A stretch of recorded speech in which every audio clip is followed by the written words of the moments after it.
She stood in the marble hallway, gripping a pregnancy test, her hands shaking. Through the doorway, her husband sat with his mother, papers spread between them.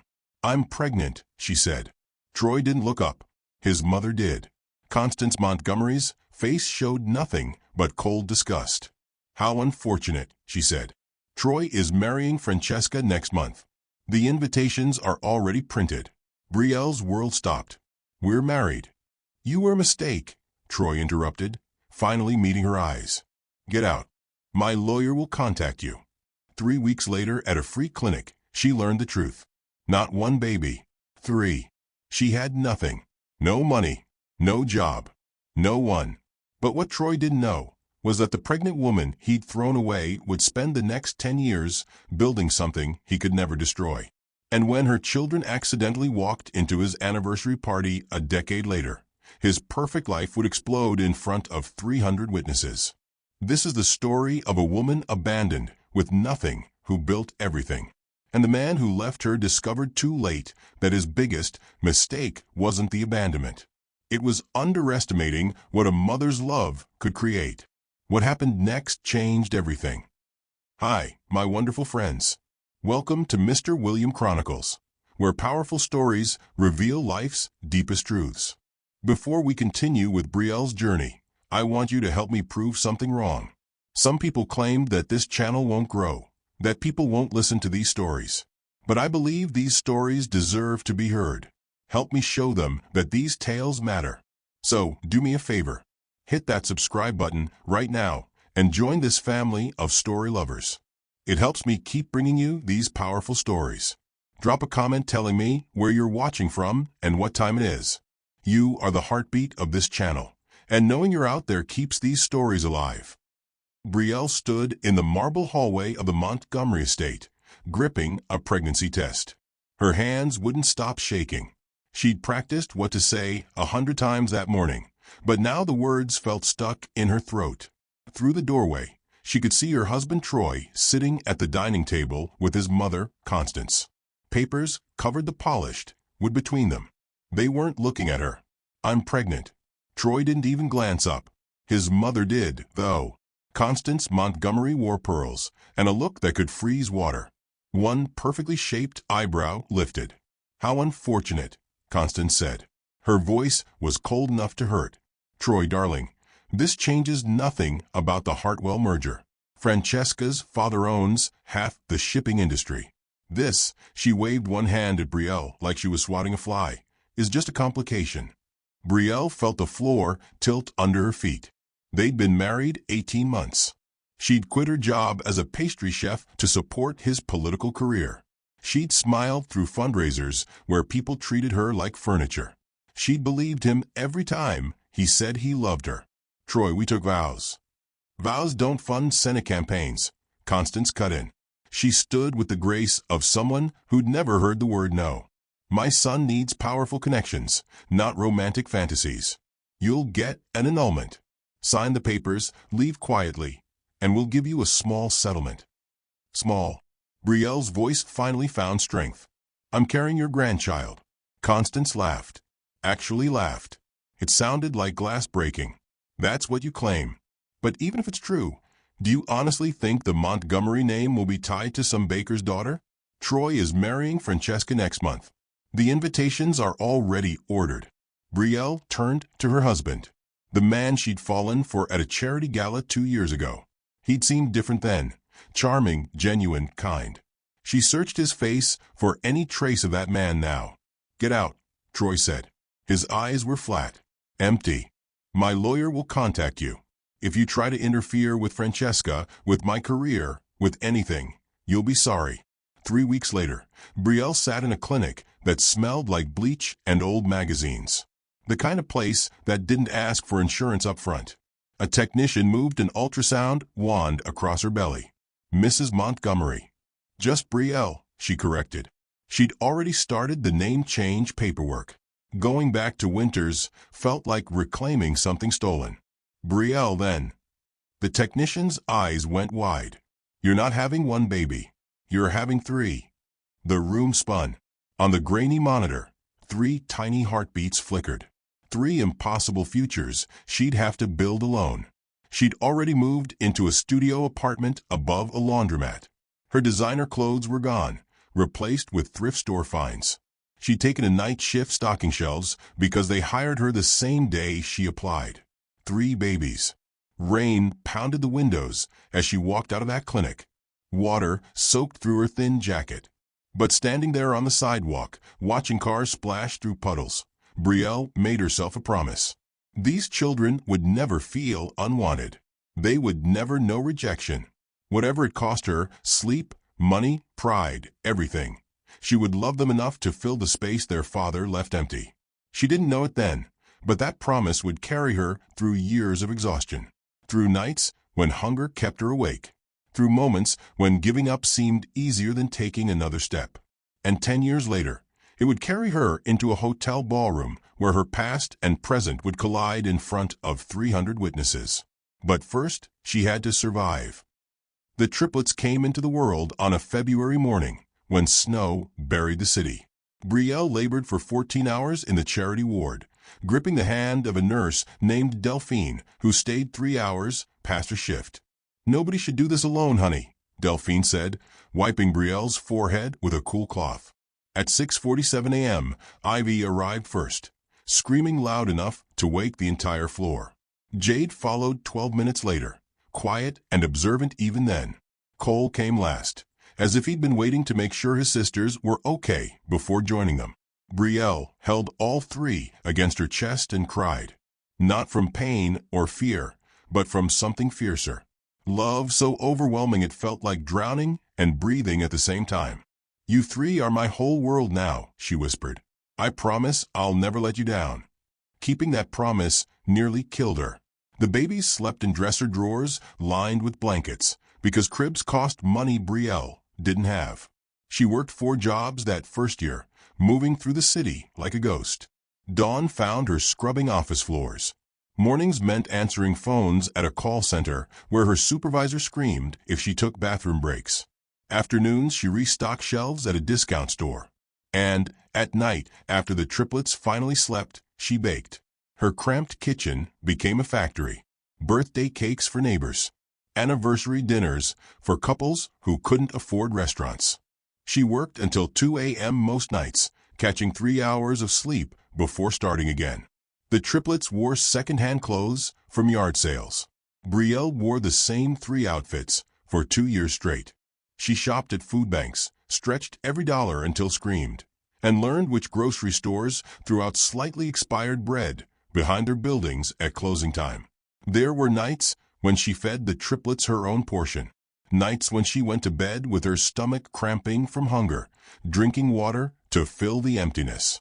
But she never let them see her cry. Never let them know how close they were to losing everything. When the triplets turned 4, Cole looked up at her with gray eyes that belonged to a man she was trying to forget. "Mama, why don't we have a daddy?" Brielle was folding laundry, their 6th load that week because the babies kept having accidents. She put down the tiny shirt in her hands and knelt to their level. Ivy and Jade crowded close, waiting for the answer. "Because sometimes families look different, baby," Brielle said carefully. "And that's perfectly okay. We have each other, and that's what counts." "But my friend Tyler's daddy takes him to baseball games," Ivy added. Her voice carried that particular sadness only children can manage. "Then tomorrow," Brielle promised, "I'll take you to the park. I'll push you on the swings until your legs touch the sky. I'll always show up for you. Always." She kept that promise. Even when exhaustion made her bones ache. Even when she had to choose between bus fare and dinner. She showed up. Meanwhile, across the city, Troy's life looked perfect from the outside. He'd married Francesca in a ceremony that made the society pages.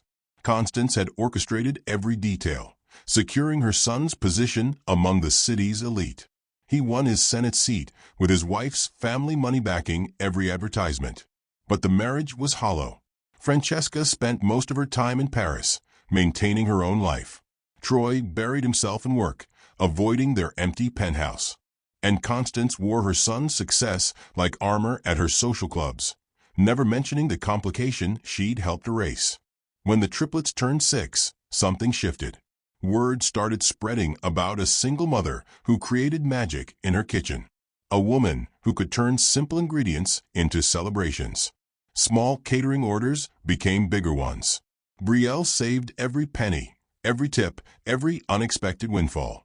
She rented a commercial kitchen space in a converted warehouse, hired 2 part-time assistants, named her company 3 Blessings Catering. The triplets came with her everywhere. They became part of the business, part of the story clients loved. Ivy learned to fold napkins into swans, her small fingers working with surprising precision. Jade arranged fruit platters, creating patterns that made people smile.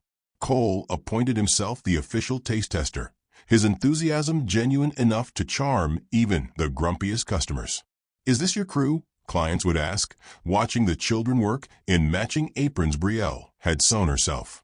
"These are my partners," Brielle would answer, ruffling their hair. "Best team in the business." She taught them that dignity came from honest work, that success was built one choice at a time, that money didn't make someone valuable, their character did. On Ivy's 7th birthday, they catered their first wedding. The bride cried when she tasted Brielle's lemon cake. The groom tipped an extra $100. And as they packed up that night, Jade tugged on Brielle's sleeve. "Mama, are we rich now?" Brielle looked at the cash in her hand. Enough to pay rent and buy groceries without checking prices. Enough to breathe a little easier. But she knelt down and pulled all 3 children close. "We've always been rich, baby. Rich in the ways that matter. We have each other. We have love.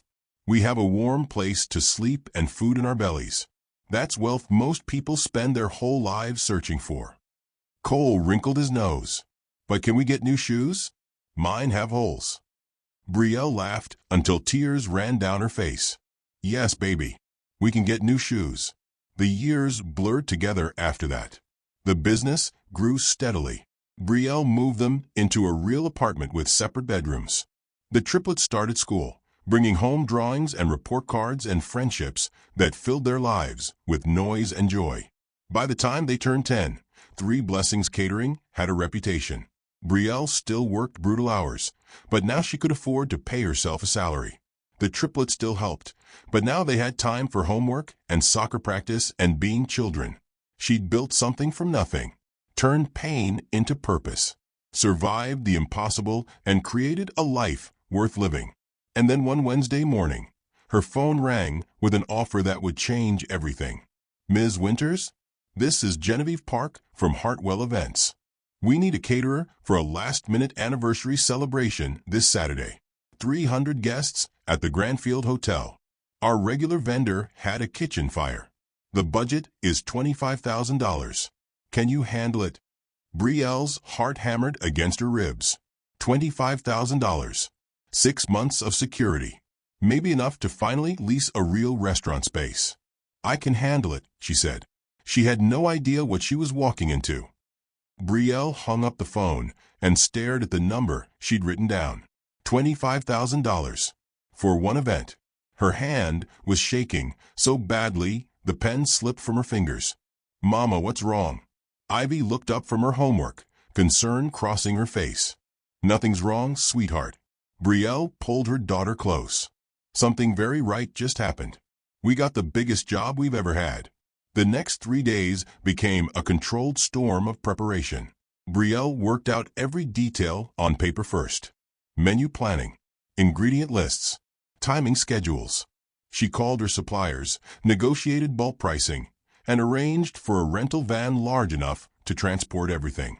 Her 2 assistants would handle the appetizers. She'd focus on the main courses and desserts. The triplets threw themselves into helping with an energy that made Brielle's chest tight. Jade spent hours at the kitchen table, creating place cards with careful handwriting. Each one featured a small watercolor flower she'd painted herself. "They need to be special, Mama," she explained. "This is your big break." Ivy practiced her napkin folding until she could create swans, roses, and fans without even looking. She taught Cole the basics, both of them working side by side at the counter. Cole appointed himself head of quality control. Every sauce got tasted, every garnish inspected.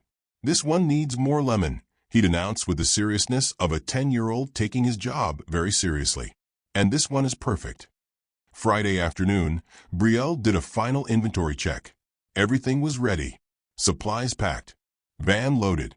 She'd barely slept in 3 days, running on coffee and adrenaline, but she felt alive in a way she hadn't in years.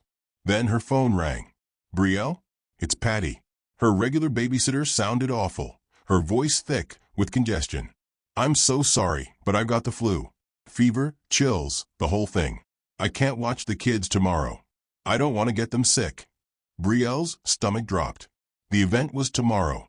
She had no backup plan, no family to call, no one else the triplets trusted enough to stay with overnight. It's okay, Patty. Feel better. She hung up and pressed her palms against her eyes. Mama. Cole appeared at her elbow. We heard. We can come with you. Baby, this is a fancy hotel. A huge event. You three would be bored out of your minds. We're never bored when we're helping you, Ivy said, appearing on her other side. Jade nodded in agreement. Brielle looked at her 3 children. They'd been part of this journey from the beginning. They'd helped build 3 blessings with their small hands and big hearts. And truthfully, she trusted them more than any last-minute babysitter she could find. Okay, she said finally, but you need to promise me something. You'll stay exactly where I tell you to stay. You'll be quiet. You won't wander off. This is the most important job we've ever done. We promise, they said in unison. Saturday evening, they arrived at the Granfield Hotel through the service entrance.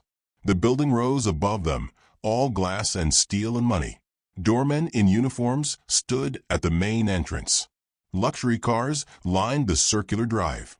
The triplets wore their nicest clothes, still secondhand, but Brielle had pressed them carefully that morning. They looked beautiful. Her heart swelled with pride just looking at them. The hotel kitchen was enormous. Stainless steel everywhere. Industrial ovens. A walk-in refrigerator the size of Brielle's first apartment.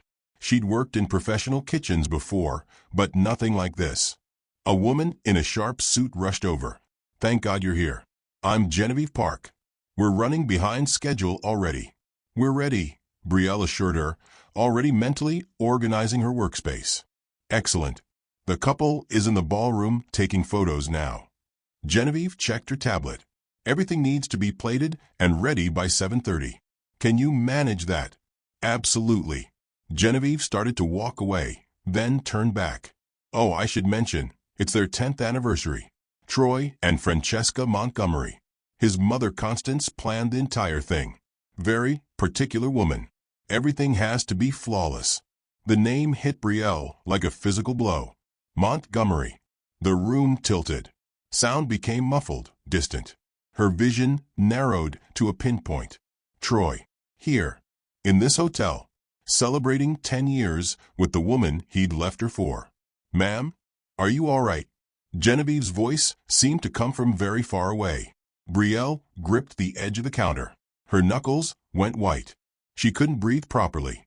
Couldn't think. Small hands found hers. Cole on one side, Ivy on the other. Jade pressed against her back. Mama?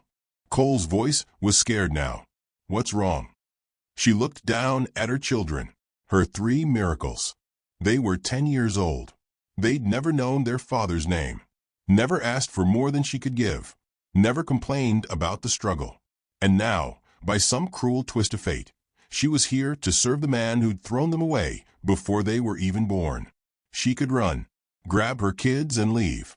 Let Genevieve scramble to find another caterer. Protect herself from facing him. But that $25,000 represented 6 months of security. Rent. Groceries. Maybe enough to finally lease a real restaurant space where her children could have something permanent, something stable. More than that, though, some fierce part of her refused to run anymore. She'd spent 10 years building something from nothing. She'd survived impossible odds. She'd created a life and a business through sheer determination. Troy Montgomery didn't get to make her feel small. Not anymore. Not ever again. Nothing's wrong, baby, Brielle lied, her voice steadier than she felt. Mama just got overwhelmed for a second. Big job, you know? But we've got this. She settled the triplets at a small table near the prep area. Gave them coloring books and juice boxes.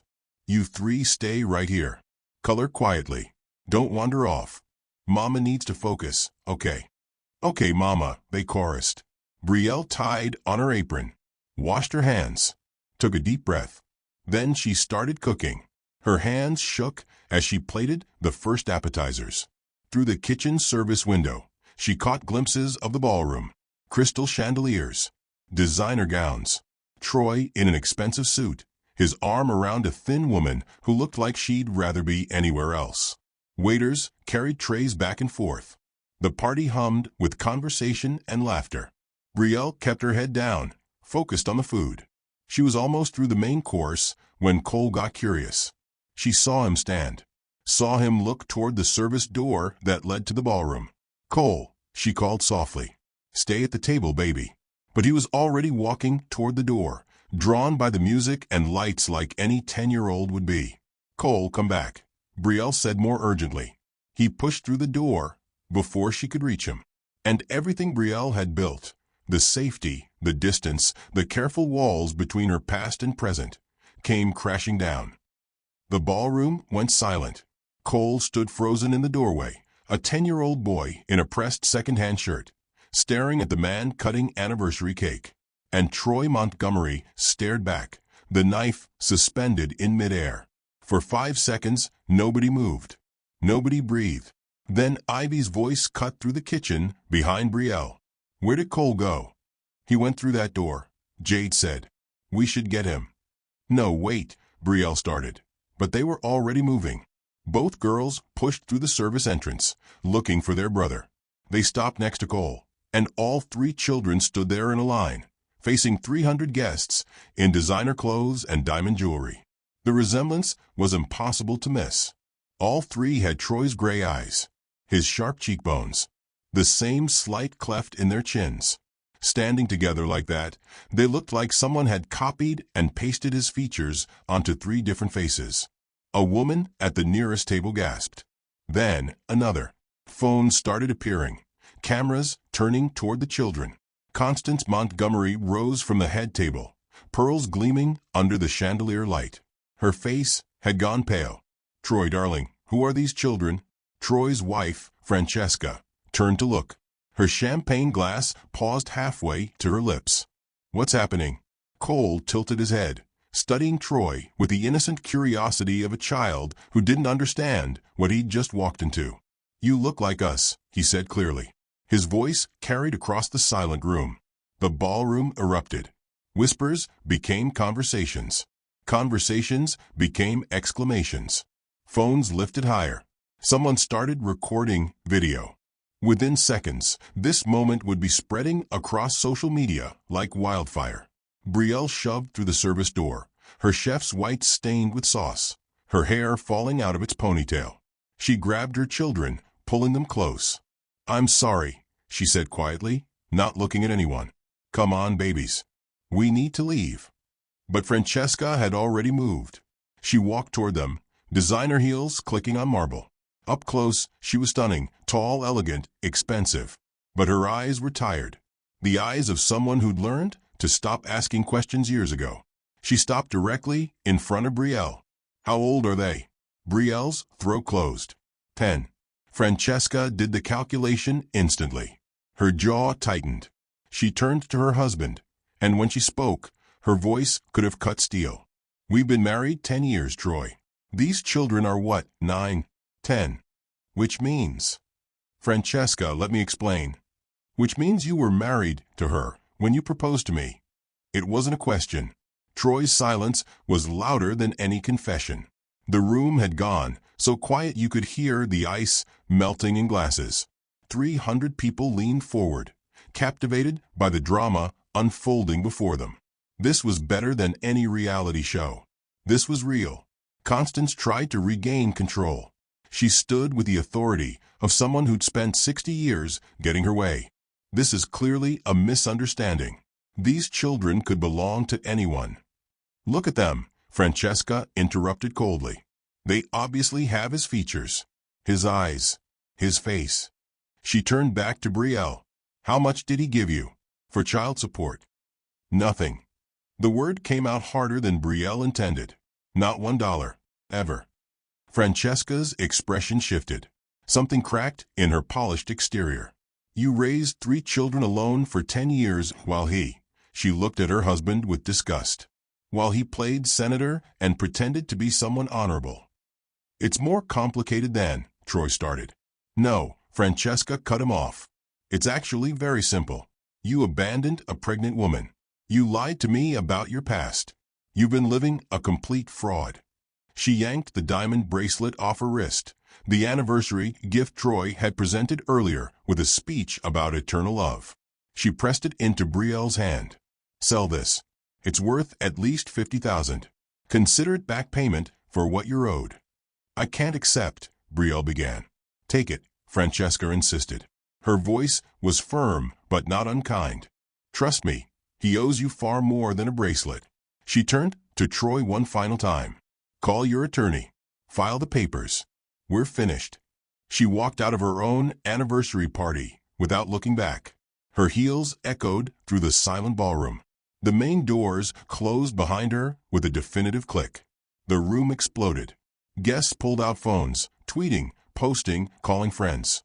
A senator with secret children he'd abandoned. A scandal this juicy would dominate news cycles for weeks. People were already writing headlines in their heads. Constance's face had gone from pale to purple. Everyone please, this is a private family matter. But nobody was listening. The damage was done. Irreversible. Complete. Troy stood alone at the head table, surrounded by half-eaten cake and shattered dreams. He looked at Brielle for the first time in 10 years. Really looked at her. Saw the exhaustion carved into her face. The flower stains on her apron. The way she held their children protectively. Brielle, I don't, she said simply. You made your choice a long time ago. Genevieve Park appeared at Brielle's elbow, looking shell-shocked but professional. She pressed an envelope into Brielle's hand. Your payment. $25,000 as agreed. You more than earned it tonight. Brielle ushered the triplets toward the service exit. They moved through the kitchen, past the prep stations and industrial ovens, out into the cool night air. Her old catering van sat in the loading zone, battered but reliable. They climbed inside silently. Brielle turned the key. The engine coughed to life. Finally, Ivy spoke. Mama, was that man our father? Brielle's hands gripped the steering wheel. She'd known this question would come someday. She'd rehearsed answers in her head. But sitting here in a parking lot behind a luxury hotel, with the weight of the evening pressing down on all of them, none of her prepared responses seemed right. Yes, sweetheart. That was your father. He didn't look very nice, Jade observed quietly. No, Brielle agreed. He's not. Cole leaned forward from the back seat. Does this mean he's going to be in our lives now? I don't know, baby. Maybe. Maybe not. But I promise you this, nothing changes for us. We're still a team. We're still a family. We still have each other, and that's what matters most. We don't need him, Cole declared with the fierce certainty only a 10-year-old can manage. We have you.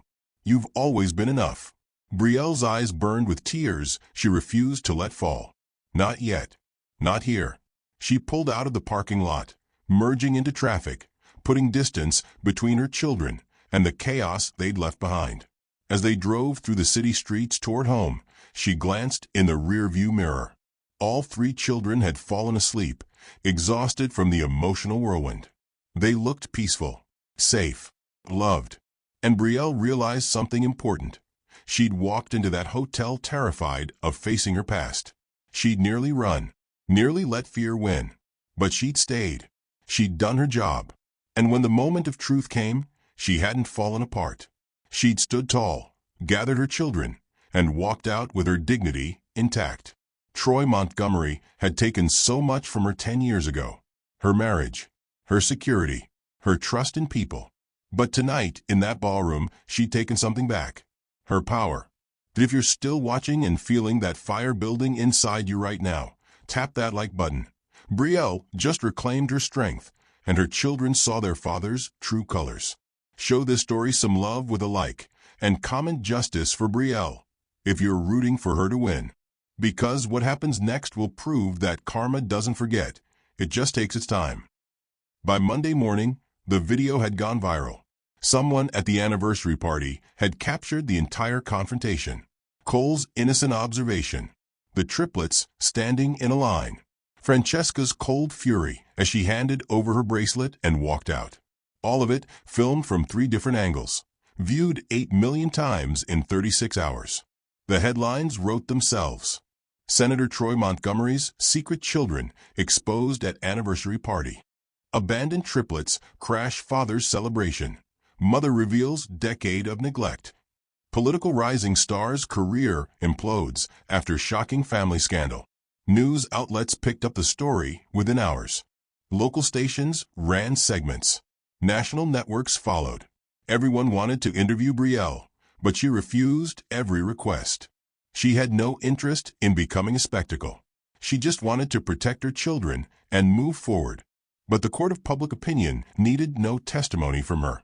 Troy's office released a statement Monday afternoon, something carefully worded about private family matters and working to resolve past issues. It fooled nobody. His phone rang constantly. Donors pulling support, political allies distancing themselves, colleagues suddenly too busy to return calls. By Wednesday, his Senate office announced he wouldn't seek re-election. By Friday, 3 major companies had removed him from their boards. Within 2 weeks, he'd resigned from every position he held. The man who'd built his career on family values and integrity had been exposed as someone who'd abandoned 3 children before they were born. His political future evaporated like morning fog. But Troy's destruction was only half the story. Constance Montgomery had spent 30 years building her social empire. She chaired charity boards, hosted fundraisers, belonged to 3 exclusive clubs where membership required references from sitting members. Her network of connections had opened doors for Troy his entire life. That network turned its back on her in a matter of days. The Riverside Club called first. A polite phone conversation where the president suggested perhaps Constance should take some time away to handle personal matters. Translation: resign before we vote you out. The Heritage Society followed. Then the Ladies' Auxiliary. One by one organizations she'd helped build asked her to step down. Some were gentle about it. Others were not.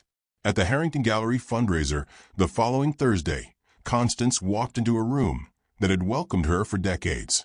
Women she'd known for years suddenly found reasons to turn away. Conversations stopped when she approached. Champagne glasses became fascinating objects requiring intense study. Margaret Ashford, who'd been Constance's bridge partner for 15 years, actually walked past her without speaking. Just looked straight ahead and kept moving. Constance stood alone in a crowd of 200 people, understanding for the first time what true isolation felt like. Patricia Brennan, never one for subtlety, stopped beside her. You pushed your son to abandon a pregnant woman, Constance. For money. For status. And now we all know exactly what kind of person you really are. I was protecting Troy's future. You destroyed it, Patricia interrupted. And you destroyed 3 innocent children's chance to have a father. Don't expect any of us to stand beside you now. She walked away, leaving Constance standing there in her pearls and designer dress, surrounded by people who suddenly treated her like she was invisible. Within a month, Constance had resigned from every board, every committee, every club. Not because she wanted to, but because staying meant enduring the whispers, the pointed looks, the slow-motion shunning. Her phone stopped ringing. Invitations stopped arriving. The friends she'd collected over 3 decades evaporated like they'd never existed. She'd orchestrated Troy's rise, pushing him toward Francesca's money and connections, convincing him that Brielle was disposable. And in doing so, she'd engineered both their downfalls. The mansion felt emptier now. Troy had moved into a downtown apartment, unable to face his mother. The staff still maintained the house, but the silence pressed in from all sides. Constance looked in the mirror one morning and barely recognized herself. She'd aged years and weeks. The woman staring back at her wore expensive clothes and perfect makeup, but her eyes were hollow. Defeated. She'd sacrificed her son's integrity and her grandchildren's welfare for power and status. And now she had neither. Meanwhile, Brielle sold Francesca's bracelet exactly as suggested. $52,000. More money than she'd ever held at once. She stared at the check for a long time before depositing it. That money, combined with the $25,000 from a catering job, gave her options she'd never imagined possible. She found a small commercial space 3 blocks from their apartment. It had been a coffee shop once, then sat empty for 2 years. The rent was reasonable, the location decent, the bones good. 3 Blessings opened 6 months after the anniversary party. Not just a catering company anymore, but a real restaurant. Small, only 15 tables, but warm, inviting. The kind of place where families gathered for Sunday breakfast and couples celebrated anniversaries without breaking the bank. Brielle cooked simple food exceptionally well. Comfort dishes with her own twist. Nothing fancy, but everything made with care. Word spread quickly. The triplets helped after school, just like they always had. Ivy greeted customers at the door, her natural warmth making everyone feel welcome. Jade handled the register with mathematical precision. Cole worked in the kitchen alongside his mother, learning every technique she could teach him. "This is ours," Brielle told them one quiet Tuesday afternoon. "We built this together. Every sacrifice we made, every struggle we survived, it led us here." "I'm proud of us, Mama," Jade said simply. "Me too, baby. Me too." The restaurant became their foundation, not just financially, though it paid the bills and then some, but emotionally. It represented everything they'd overcome, every impossibility they'd survived. Reviews started appearing online. Local food bloggers wrote about the hidden gem run by a single mother and her 3 remarkable children. A food critic from the Tribune visited and gave them 4 stars, praising both the food and the obvious love baked into every dish.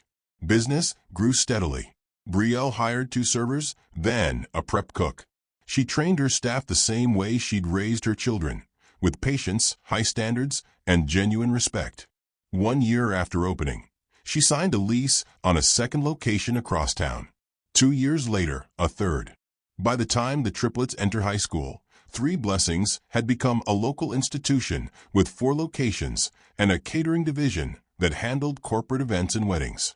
Brielle didn't forget where she'd come from. She hired single mothers whenever possible, paid fair wages, offered flexible schedules for parents juggling childcare. She remembered every night she'd gone hungry so her babies could eat, and she made sure her employees never had to make that choice. The triplets thrived. Ivy made honor roll and joined the debate team. Jade won the regional science fair with a project on sustainable agriculture. Cole discovered a passion for baking, creating desserts that had customers calling ahead to make sure their favorites would be available. They grew up knowing struggle but never knowing shame. They worked hard but never doubted their worth. And they loved fiercely, having learned from a mother who'd chosen them over everything else. Meanwhile, Troy Montgomery worked at a small consulting firm in a suburb 40 minutes away. He made decent money but lived modestly, his political dreams dead and buried. He drove past 3 Blessings sometimes, saw the line of customers waiting for tables, saw the success he'd walked away from without knowing it existed. He never went inside, never tried to contact Brielle or the children. Guilt and cowardice are excellent partners, and Troy had mastered both. Constance lived in her empty mansion, her grand plans reduced to ashes. She'd wanted her son to marry into power. Instead, she'd lost him entirely. She'd had 3 grandchildren she could have known, could have loved, but had thrown them away before they were born. Now she had nothing but regrets and silence. Justice, it turned out, didn't always arrive with courtrooms and gavels. Sometimes it came slowly, methodically, dismantling everything you'd built with the same ruthlessness you'd shown others. And sometimes the people you discarded simply moved on without you, building better lives than you'd ever thought possible. 20 years after that February morning, when 3 babies changed everything, Brielle stood in the kitchen of her flagship restaurant. The original 3 blessings had grown into something beyond her wildest dreams. 4 locations across the city. A catering division that handled everything from intimate gatherings to corporate galas. A cookbook deal she'd signed last year. And tonight, a full dining room on a random Tuesday evening. Every table occupied by people who'd chosen her food, her space, her story. She was 52 now. Her hair had streaks of silver she didn't bother hiding. Lines had formed around her eyes from years of smiling through exhaustion. But she stood taller than she had at 30, carried herself with the quiet confidence of someone who'd survived the impossible. "Mama, your table's ready," Cole called from the dining room. Brielle untied her apron and smoothed down her dress. Tonight wasn't about work. Tonight was about family. She walked into the dining room, weaving between tables where servers delivered plates of her signature dishes. The restaurant hummed with conversation and laughter, the kind of warm atmosphere money couldn't manufacture. You had to build it one meal at a time, one customer at a time, one moment of genuine care at a time. Her children sat at the corner table by the window. Not children anymore, 30 years old now, fully grown, but still hers in every way that mattered. Ivy stood to hug her mother. She'd become a civil rights attorney, the kind who took cases nobody else wanted, because they were the cases that mattered most. She wore her professional confidence like armor, but her eyes still softened when she looked at Brielle. "You're late, Mama," she teased. "We've been waiting 10 whole minutes." "Some of us still work for a living," Brielle shot back, settling into her chair. Jade sat across from her, tablet already out, probably reviewing environmental impact studies or grant proposals. She'd earned her doctorate in environmental engineering and now consulted with cities on sustainable infrastructure. She looked up and smiled, the same thoughtful expression she'd worn since childhood. Cole emerged from the kitchen carrying a tray. He was executive chef now, Brielle's partner in every sense. Together they'd expanded the menu, trained new cooks, maintained the standards that had made 3 blessings a household name. He set down 4 plates with a flourish. "New recipe," he announced. "Herb-crusted salmon with roasted vegetables and a lemon butter sauce. Tell me what you think." They ate together, falling into the easy rhythm of people who genuinely enjoyed each other's company. They talked about Jade's latest project, converting old warehouses into vertical farms. About Ivy's upcoming trial, defending a group of teachers who'd been wrongfully terminated. About Cole's plan to open a 5th location specializing in plant-based cuisine. Normal conversation, family conversation, the kind Brielle had dreamed about during those early years when survival took every ounce of energy she possessed. Halfway through the meal, Ivy set down her fork. She glanced at her siblings, and some silent communication passed between them. The kind only people who'd grown up as a unit could share. "So," Ivy said, her voice carefully casual, "I have some news." Brielle looked up. "Good news or bad news?" "Very good news." Ivy's smile broke through her attempt at composure. "Kevin proposed last weekend. We're getting married next spring." The table erupted. Jade squealed, actually squealed, and launched herself at her sister. Cole stood up to hug them both. Brielle felt tears spring to her eyes before she could stop them. "Oh, sweetheart," she managed. "Tell me everything." Ivy launched into the story. How Kevin had proposed during a hike to their favorite overlook. How he'd hidden the ring in his backpack for 3 miles, terrified he'd drop it. How he'd gotten down on one knee just as the sun was setting, fumbling through a speech he'd clearly rehearsed, but forgot the moment he started talking. He was so nervous, Ivy laughed. He kept saying, "I love you," and forgetting the rest. Finally, I just said yes before he had a heart attack. "When's the wedding?" Jade demanded. "And please tell me I get to be maid of honor." "Spring. April maybe. And of course you're maid of honor." Cole's officiating. "I am." Cole looked surprised. "You're getting ordained online. It's already decided." They laughed and planned and dreamed, the conversation flowing around Brielle like warm water. She watched her 3 children, her miracles, animated and happy and whole. She thought about that ultrasound appointment 30 years ago, the technician's shock when she'd discovered triplets.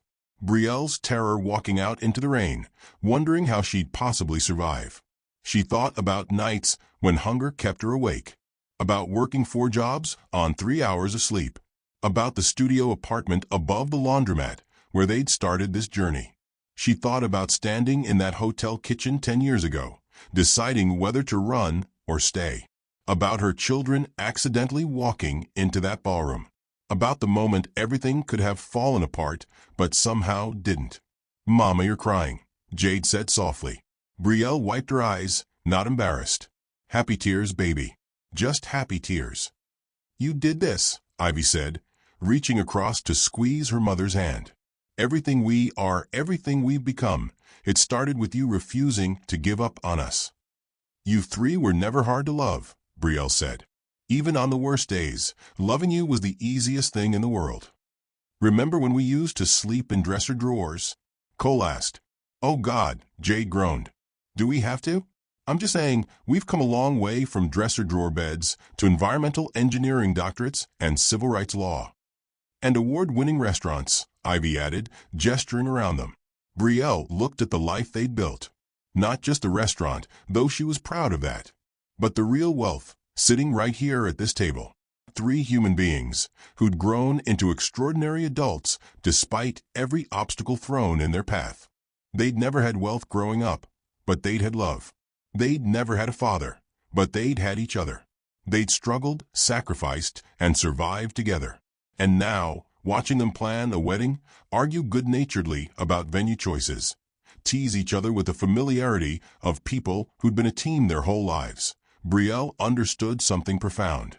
Troy Montgomery had walked away from this. He'd chosen political ambition and social status over these 3 brilliant, kind, successful human beings. He'd missed every birthday, every milestone, every ordinary Tuesday night dinner that held more value than any Senate seat.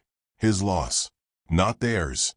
"To Ivy and Kevin," Cole said, raising his glass. "May your marriage be filled with love, laughter, and significantly less drama than Mama's was." They clinked glasses, laughing. "To family," Jade added. "The one we built together." "To second chances," Ivy said. "And mothers who never stop fighting." Brielle raised her own glass. "To you 3. My greatest achievement. My proudest accomplishment. My whole heart walking around outside my body. I love you more than words can express." "We know, Mama," Cole said, his voice thick with emotion. "You showed us every single day." The restaurant continued humming around them. Customers enjoyed their meals. Servers moved efficiently between tables. Music played softly in the background. But at that corner table by the window, 4 people sat together in perfect contentment. A family forged not by biology or tradition, but by sacrifice and devotion and unconditional love. Brielle had started with nothing. Less than nothing. She'd started in a hole, abandoned and pregnant and terrified. But she climbed out, built something beautiful, raised 3 humans who made the world better just by existing in it. And sitting here, watching her daughter plan a wedding, surrounded by the children she'd fought so hard to protect and provide for, Brielle finally understood what true wealth looked like. It looked like this. Exactly like this. If you enjoyed this story, don't forget to hit that like button. It really helps the channel grow. Drop a comment telling us where you're watching from and your favorite moment in Brielle's journey. And subscribe to Mr. William Chronicles so you don't miss stories like this. We share tales about people who turned their pain into power, who built empires from nothing, who refused to let circumstances define their destiny. Because Brielle's story proves something powerful. The people who count you out are often the same ones who watch you rise from a distance, wondering how you did it. See you in the next one.